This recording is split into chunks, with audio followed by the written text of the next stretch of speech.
Expect ചെയ്ത് അത്ര വന്നില്ല. അതാണ് എല്ലാവർക്കും ഒരു നിരാശ പോലെ തോന്നുന്നത്. പക്ഷേ ലാലേട്ടൻ എന്താണെന്ന്, ലാലേട്ടൻ്റെ ഇതെന്താണെന്ന് പൃഥ്വിരാജ് എന്നുള്ള സംവിധായക എന്നുള്ളത് ലാലേട്ടൻ്റെ യഥാർത്ഥ ഒരു ഫാനായ പൃഥ്വിരാജിന് ഇത് കാണിച്ചു കൊടുത്തു. കേരള പൊളിറ്റിക്സിനെ കുറിച്ച് ഇതിനകത്ത് വളരെ വ്യക്തമായിട്ട് തന്നെ പറയുന്നുണ്ട്. ലെഫ്റ്റ് റൈറ്റ് ലെഫ്റ്റ് എന്ന സിനിമയിൽ എങ്ങനെയാണോ വളരെ ഓപ്പണായിട്ട് തെലുങ്ക് പടം തമിഴ് പടം കാണുന്ന മാതിരി ഒരു മലയാള പടം. പിന്നെ മേക്കിങ്ങിൽ മലയാളത്തിൽ ഏറ്റവും ടോപ്പ് എന്ന് പറയാം.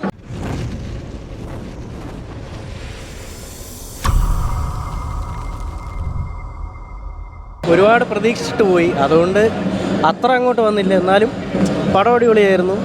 ലാലിൻ്റെ സ്ക്രീൻ പ്രസൻസും എല്ലാം നന്നായിരുന്നു, കൊള്ളായിരുന്നു. നല്ലൊരു എക്സ്പീരിയൻസ് തന്നെയായിരുന്നു. എക്സ്പെക്റ്റ് ചെയ്ത് അത്ര വന്നില്ല. അതാണ് എല്ലാവർക്കും ഒരു നിരാശ പോലെ തോന്നുന്നത്. പക്ഷേ കൊള്ളാം, സിനിമ കൊള്ളായിരുന്നു. സൂപ്പർ, അടിപൊളി പടം, സൂപ്പർ. എല്ലാം തന്നെ ഡയറക്ഷൻ ആണെങ്കിലും സ്ക്രീൻ പ്ലേ ആണെങ്കിലും എല്ലാം കിട്ടാൻ തന്നെയായിരുന്നു. നല്ല എല്ലാ ആക്ടിങ്ങും ലാലേട്ടൻ ഒരു തിരിച്ചുവരവാണ്, സൂപ്പറാണ്. ഹോളിവുഡ് ലെവല സെറ്റാ പടം, എല്ലാം നല്ല രസമുണ്ട്. സൂപ്പർ ബൈറ്റിംഗ് L3 എടാ കൊള്ളാടാ, സൂപ്പർ സൂപ്പർ. എടാ ഇന്റർനാഷണൽ ലെവൽ പടം കണ്ടില്ലല്ലോ, കയറിയില്ല. സൂപ്പർ സൂപ്പർ, കിടിലെന്ന് പറയില്ല. ഇത് എപ്പോഴും പറയും പോലെ അല്ല, അത്ര കിടിലാണ്. കൊള്ളാം ബ്രോ, കുറച്ച് ഇതുണ്ട്. ഫസ്റ്റ് ഹാഫ് ഇഷ്ടപ്പെട്ടു, സെക്കൻഡ് ഹാഫ് തുടക്കം കുഴപ്പമില്ലായിരുന്നു, പിന്നെ അങ്ങോട്ട് കുറച്ച് ലാഗും ഇതൊക്കെ ആയിട്ട് കുഴപ്പമില്ല. വൺ ഡേ മാച്ചബിൾ ഉണ്ട്. ഒരു സ്റ്റൈലിഷ് പടം എന്നുള്ള രീതിയിലേ ഉള്ളൂ. ലൂസിഫറിൻ്റെ അത്ര എത്തിയിട്ടില്ല.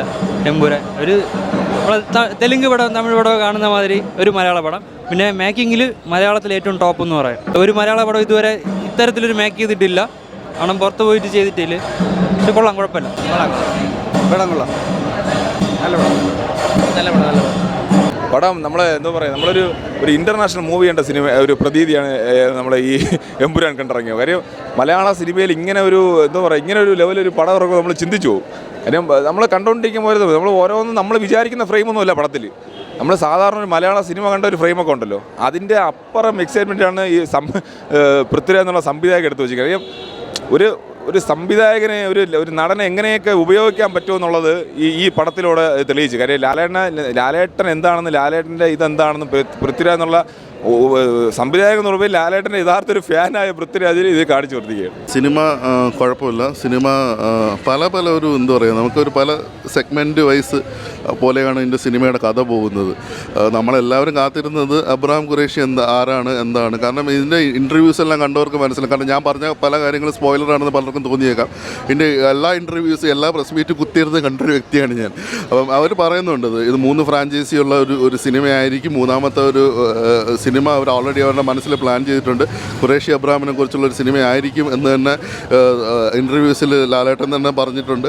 അപ്പം അദ്ദേഹം ആരാണ് എന്താണ്, സയ്യിദ് മസൂദ് ആരാണ് എന്താണ്, അല്ലെങ്കിൽ കേരള പൊളിറ്റിക്സുമായിട്ട് ബന്ധപ്പെട്ട കാര്യങ്ങൾ ലൂസിഫറിൽ കാണിച്ചതിൻ്റെ ഒരു എക്സ്റ്റൻഷൻ വീണ്ടും ഇതിനകത്ത് കാണിക്കുന്നുണ്ട്. ഇങ്ങനെ പല കാര്യങ്ങൾ കാണിക്കുന്നുണ്ട്. അപ്പോൾ സയ്യിദ് മസൂദ് അല്ലെങ്കിൽ ഖുറേഷി അബ്രഹാം എന്ന് പറയുമ്പോഴത്തേക്കും ഖുറേഷി അബ്രഹാം എന്ന് പറയുമ്പോഴത്തേക്കും അവരെന്താണ്, അവർ ഏത് ലെവലിലാണ് നിൽക്കുന്നത് അത് കാണിക്കാനായിട്ട് അവർക്ക് കേരള പൊളിറ്റിക്സ് അല്ല. അപ്പം അത് സെഗ്മെൻറ്റ് മാറും. ആ ഒരു സിനിമയുടെ ഓവറോൾ ആ ഒരു ക്യാൻവാസിൽ നമ്മൾ കണ്ടുകൊണ്ടിരുന്നതെല്ലാം പെട്ടെന്ന് അങ്ങ് മാറുകയാണ്. നമ്മൾ ആ ഒരു വിഷ്വൽ ട്രീറ്റ് തന്നെ ഇത് മാറുകയാണ്.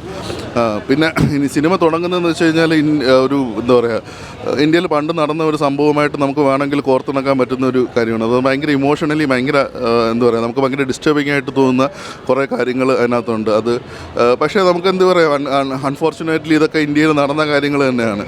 അപ്പം ആ ഒരു ഇമോഷൻ ശരിക്കും കിട്ടണം. എന്ന് കഴിഞ്ഞാൽ മാത്രമേ നമുക്ക് ക്ലൈമാക്സിനോട് എടുക്കുമ്പോഴത്തേക്ക് എന്തുകൊണ്ട് എന്നുള്ളൊരു ചോദ്യം വരുമ്പോഴത്തേക്കും ഈ ഒരു ഇമോഷൻ നമ്മൾ തുടക്കത്തിലെ ഇമോഷൻ നമ്മൾ കൊണ്ടുവരണം. പിന്നെ അതുപോലെ തന്നെ സിനിമയുടെ ആദ്യത്തെ അരമണിക്കൂർ എന്ന് വെച്ച് കഴിഞ്ഞാൽ ഹിന്ദി ഡയലോഗ്സ് മാത്രമേ ഉള്ളൂ.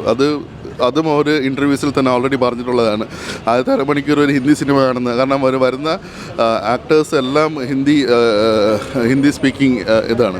അപ്പം തുടക്കത്തിലാണെങ്കിൽ നിങ്ങൾ ഹിന്ദി മനസ്സിലാവാത്ത ഒരാളാണെങ്കിൽ ഇങ്ങനെ സബ് ടൈറ്റിൽ വായിച്ചുകൊണ്ടേയിരിക്കണം. പക്ഷേ അത് വലിയ നെടുതിയുള്ള ഡയലോഗ്സോ കാര്യങ്ങളൊന്നുമല്ല.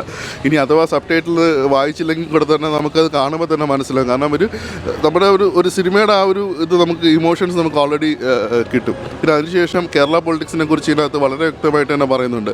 ലെഫ്റ്റ് റൈറ്റ് ലെഫ്റ്റ് എന്ന സിനിമയിൽ എങ്ങനെയാണോ വളരെ ഓപ്പണായിട്ട് വളരെ പറയുന്നത് പൊളിറ്റിക്സിനെ കുറിച്ചിട്ട്, അതുപോലെ തന്നെ ഇതിനകത്ത് പറയുന്നുണ്ട്. ഒരുപക്ഷെ നാളെ കേരളത്തിലെ പൊളിറ്റിക്സിൽ വരാൻ പോകുന്ന മാറ്റം എങ്ങനെയായിരിക്കുമെന്ന് ഇന്നും നമ്മൾ ചർച്ച ചെയ്യുന്നുണ്ട്.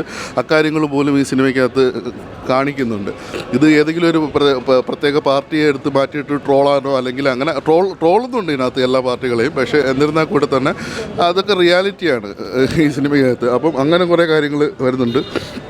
പിന്നെ അതോടൊപ്പം തന്നെ ഒരു ഖുറേഷി അബ്രഹാം അപ്പം ഇതൊരു ടിപ്പിക്കൽ മാസ് മസാല സിനിമയല്ല. എന്നാൽ അതോടൊപ്പം തന്നെ മോഹൻലാൽ എന്നുള്ളൊരു ടിപ്പിക്കൽ ഒരു അറ്റ്ലീസ്റ്റ് ഒരു ഫാൻ ബോയ്സിന് ഇങ്ങനെ കൈയടിക്കാനോ അല്ലെങ്കിൽ ഒരു വിസിലടിക്കാനോ അങ്ങനെയുള്ള കുറച്ച് കാര്യങ്ങൾ എലമെൻറ്റ്സ് ഉണ്ടെങ്കിൽ കൂടെ തന്നെ ഇതൊരു ടിപ്പിക്കൽ മാസ് മസാല സിനിമയല്ല. ലാർജർ ക്യാൻവാസിൽ ഒരു വൈഡർ ഓഡിയൻസിനേക്ക് വേണ്ടി എടുത്ത ഒരു സിനിമയാണ്. അപ്പം ആ ഒരു പ്രതീക്ഷയോടെ മാത്രം ഈ ഒരു സിനിമ ഒന്ന് കാണുക എന്നുള്ളതായിരിക്കും എൻ്റെ ഒരു അഭിപ്രായം സിനിമയെക്കുറിച്ചുള്ള. കുറേ ഇടത്തൊക്കെ ശരിക്കും സത്യം പറഞ്ഞാൽ ലാഗ് ഉള്ള പോലെ എനിക്ക് തോന്നി.